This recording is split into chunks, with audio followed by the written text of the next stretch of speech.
Welcome to Mile High Reefers. I'm Scott Anderson, and I'm here with Christina Trigani, and we're checking out her 180-gallon reef tank. Christina, thank you so much for having me over to your house to check out your tank. Yeah, thanks, and we're happy to have you here, Scott. Well, thank you. Let's go ahead and take a look at your tank. All right, sounds good. So this is my 180-gallon reef tank. I've had it about 2 years. For lighting, I run the Hydra 52 HDs. I use the Pirates of the Caribbean setting for my lighting schedule. For flow, I use 2 J-bow on each end for gyres.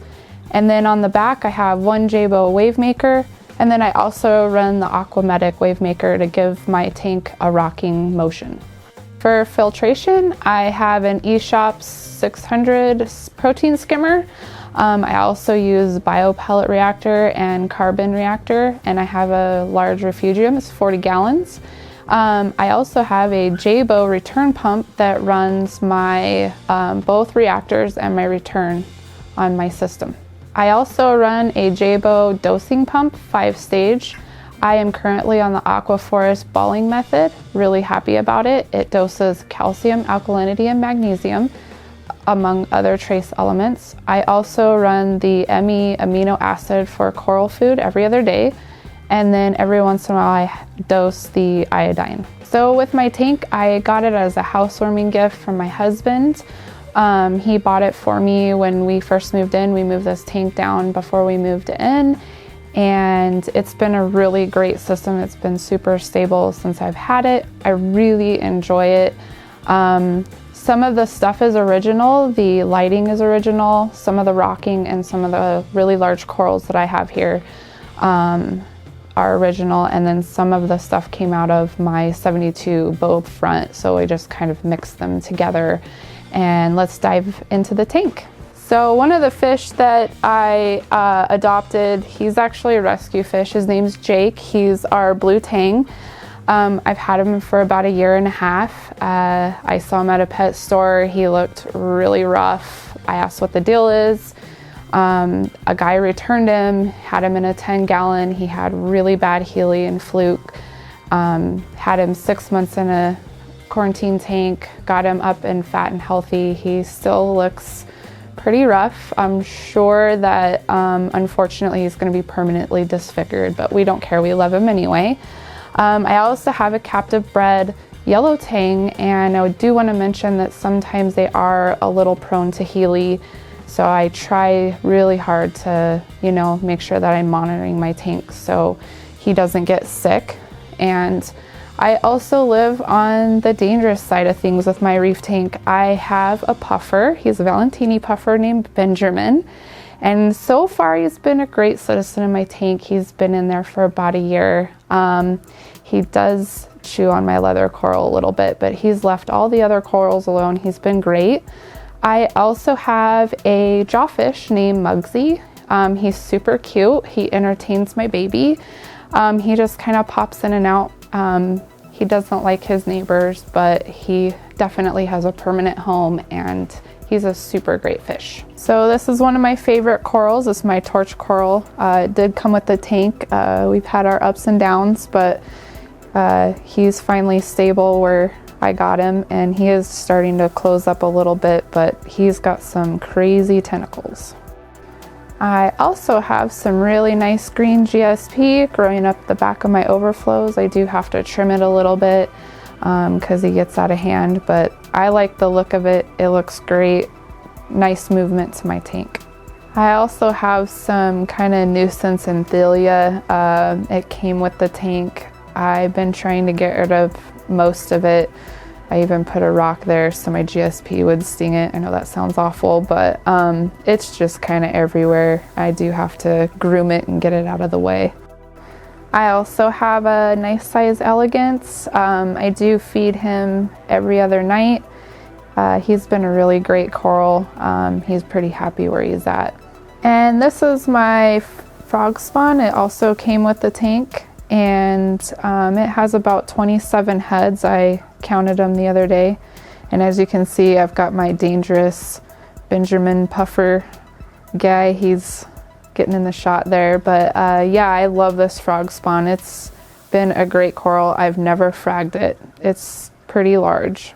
So this is my green bird's nest coral. I purchased it a couple years ago, and I had that branching dead coral and it kind of fell on there, and I just left it because I thought it looked great. And my Spider-Man zoanthids kind of migrated up there, and I just thought it looked good, so I just left it how it was. And this is my Gorgonian, which was also kind of happened by accident. He fell in the GSP, and it always reminds me of a tree growing out of the grass. And this is my wall hammer. He started out as an itty bitty frag. I've had him for about 5 years. He lived in my 5-gallon nano, and then we bumped him up to the 72-gallon bow front, and now he is in my 180. And this is my toadstool leather coral. I really like the flow on him. Unfortunately, Benjamin does nip him occasionally, but he's doing really good. He's one of my other favorite corals. And this is my Hollywood Stunner. I've also had just about as long as that wall hammer you saw. He has fallen so many times, and I've set him up so many different directions that he's kind of grown this weird shape. It's not normal, but hey, I think it looks cool. So I don't really like artificial stuff in my tank, but when you have little kids, you kind of have to put stuff in there that they like. And I kind of like it now. My GSP grew over it, and I put a bird's nest on top of it. I'm kind of liking the look of it. So sometimes crazy kid ideas look cool. Christina, thank you so much for having me over to your house to check out your beautiful mixed reef tank. I really love the soft corals and just how easy of corals you picked. Yeah, thanks for coming, Scott. I want easy corals. I'm a mom, so I just need something easy, not too tedious. So yeah, thanks a lot, Scott. Well, thank you. And if there was one thing you could do different on this tank, what would that be? Getting rid of the Anthelia coral. I hate it. It's awful. But other than that. I like the way it looks, but I'm with you. It can be a bit of a pest. So we're standing here in front of a picture of a blue tang. Tell me about this picture. So as a thank you for coming out tonight with my tank, I'm actually going to give this to you. Oh, wow, thank you. And yeah, I painted it because I know you like blue tangs. So. Well, I really appreciate that. And I've seen some other pictures around the house. You're a bit of an artist? Yeah, I'm a bit of an artist, and I don't exactly know how to price my artwork out, so I donate it to nonprofits. That is amazing. And what nonprofit are you donating to? I'm actually donating my profits to Fins Attached. That's the shirt that I'm wearing. It's to bring awareness to shark finning. I think it's awful, and I really don't like it, and I want to bring awareness and just donate money to them to do more research on sharks. I fully agree. The fins belong on the sharks. That's something we got to support. Yeah. Thank you so much for having me over to your house. I really appreciate it. Thank you. And just to mention, you've got a YouTube channel you're starting? I did an amateur. It's the Nanofish 180 because that's what I call my tank. So yeah, bear with me. I'm getting a little better. So if you want to follow Christina's tank, subscribe to the Nanofish 180. And then will you be at Reef Stock? I will be a Reef Stock. All right, so Reef Stock is March 2nd and 3rd in Denver, Colorado. I'll be there. I get to speak this year. Christina will be there, so if you have questions about her tank, hit her up and check out the Nanofish 180. Thank you for watching this episode of Mile High Reefers. Like, comment, subscribe, and I'll see you in the next one.